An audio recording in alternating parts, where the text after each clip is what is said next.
How to clean Meta Ray-Ban smart glasses lenses. Start by making sure they're powered off to avoid any accidental touches.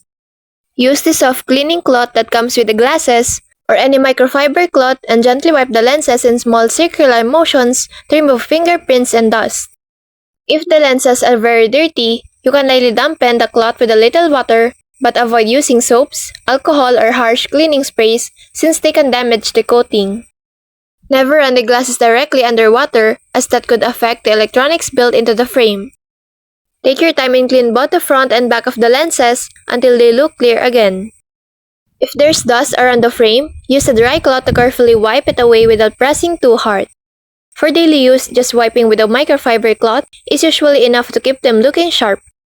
Always store your smart glasses in their case when you're not wearing them to protect the lenses from scratches. With just a few quick steps, you'll keep your Meta Ray-Ban smart glasses clean and ready to use. So that's all for this video. I hope this helps. Thank you.